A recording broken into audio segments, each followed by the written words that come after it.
Salam bahagia Bapak Ibu Guru hebat. Perkenalkan, saya Darmawan SPD, CGP Angkatan 10, Kabupaten Buleleng.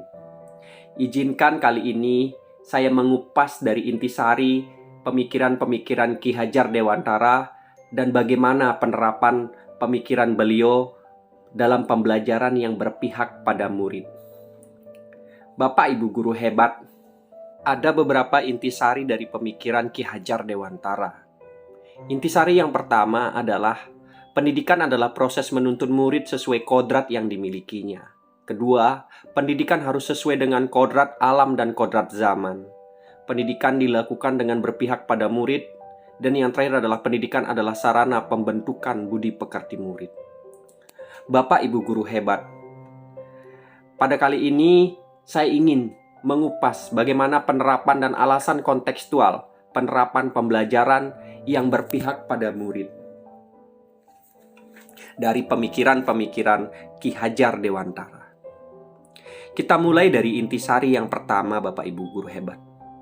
Yang pertama adalah proses menuntun. Proses menuntun ini hakikatnya adalah membimbing semua kodrat yang ada dalam diri anak agar mencapai potensi terbaiknya. Dengan cara mengajari, mengarahkan, mengontrol, dan mengingatkan, sehingga anak tidak kehilangan arah.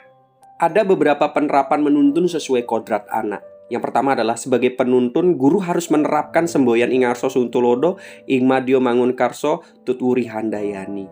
Yang kedua, menuntun murid sesuai dengan kekuatan kodrat mereka. Kemudian, kemerdekaan berproses dan berkarya melalui pembelajaran berdiferensiasi.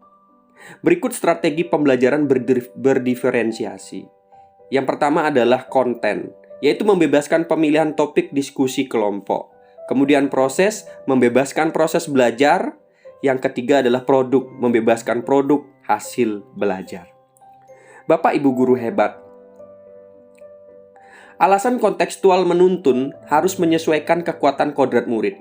Alasannya adalah untuk menyesuaikan kekuatan kodrat murid karena setiap murid memiliki kekuatan dan potensi yang berbeda.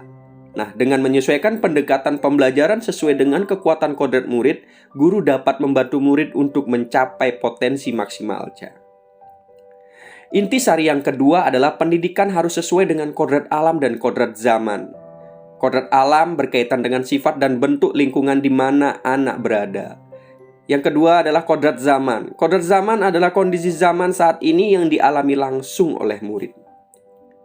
Bapak Ibu Guru hebat, penerapan pendidikan sesuai kodrat alam di sekolah saya. Ada beberapa penerapan nilai sosial kultur tradisi di lingkungan sekitar. Yang pertama adalah budaya menjejahitan, mepitulung, dan ngayah. Ini adalah kategori yang akan berujung kepada budaya gotong royong yang akan ada pada diri anak. Kemudian penerapan pendidikan sesuai kodrat alam. Penerapan nilai sosiokultur pada agama dan tradisi di lingkungan sekitar yang pertama adalah ngayah di pura. Kemudian rainan Saraswati dan tari rejang dewa. Ini semua bermuara pada beriman bertakwa kepada Tuhan Yang Maha Esa. Selanjutnya adalah penerapan pendidikan sesuai kodrat zaman. Pembelajaran dengan menyesuaikan perkembangan zaman dan teknologi. Di sekolah kami, asesmen nasional itu sudah berbasis komputer untuk kelas 5 dan kelas 4. Kemudian pembelajaran dengan Chromebook. Alasan kontekstual menuntun harus menyesuaikan kekuatan kodrat murid. Pendidikan yang sesuai dengan kodrat alam akan menyiapkan murid menjadi manusia dan anggota masyarakat yang baik. Sedangkan pendidikan yang sesuai dengan kodrat zaman akan melahirkan generasi yang adaptif dan mampu bertahan di tengah perkembangan zaman. Intisari yang ketiga, yaitu pendidikan dilakukan dengan berpihak kepada murid. Pendidikan berpihak kepada murid artinya penerapan pembelajaran mengutamakan kepentingan dan kebutuhan murid serta melibatkan murid dalam setiap pengambilan keputusan, seperti mengembangkan kemampuan murid, dan yang kedua adalah menyenangkan dan memerdekakan. Alasan kontekstual menuntun dengan berpihak kepada murid sesuai kodrat anak. Murid merupakan objek dari pendidikan, sehingga seluruh kegiatan pendidikan harus disesuaikan dengan kebutuhan murid agar potensi dalam dirinya berkembang dengan baik. Pendidikan yang berpihak kepada murid menjadikan murid merasa dihargai sehingga motivasinya untuk belajar meningkat. Intisari pemikiran Ki Hajar Dewantara selanjutnya adalah pendidikan sebagai sarana pembentukan budi pekerti.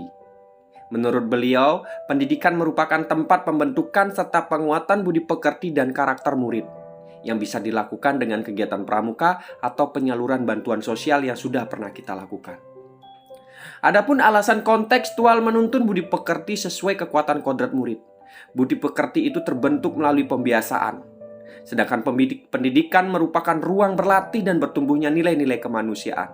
Tugas pendidik adalah mengarahkan dan memperbaiki karakter murid sehingga terwujud budi pekerti yang baik. Hasil yang bisa didapatkan dari penerapan pemikiran Ki Hajar Dewantara yang sudah saya paparkan. Yang pertama adalah murid terarah tingkah lakunya, murid yang siap berperan sebagai anggota masyarakat, murid yang adaptif, murid yang belajar dengan merdeka, dan murid yang memiliki budi pekerti luhur dan memiliki dimensi profil pelajar Pancasila. Tantangan dan solusi penerapan pemikiran Ki Hajar Dewantara. Bapak Ibu, tantangan sudah pasti ada. Tidak semua murid mudah untuk dituntun. Pembelajaran berdiferensiasi membutuhkan perencanaan yang matang dan tidak mudah menyesuaikan model atau metode yang berganti-ganti. Ditambah karakter anak yang tidak sepenuhnya baik. Itu adalah tantangan yang sudah pasti kita temui. Lalu solusi yang bisa kita lakukan, yang pertama adalah melakukan pendekatan dan pengarahan personal. Yang kedua, melakukan analisis awal, kemudian membuat perencanaan pembelajaran berdiferensiasi. Yang ketiga, memberikan penjelasan atau instruksi yang jelas sebelum pembelajaran. Yang keempat, melakukan pendekatan dan berkomunikasi dengan rekan-rekan kerja, orang tua, dan kepala sekolah. Bapak Ibu Guru, demikian paparan singkat intisari dari pemikiran-pemikiran Ki Hajar Dewantara dalam penerapan pembelajaran yang berpihak kepada murid. Terima kasih, kurang lebihnya saya ucapkan mohon maaf.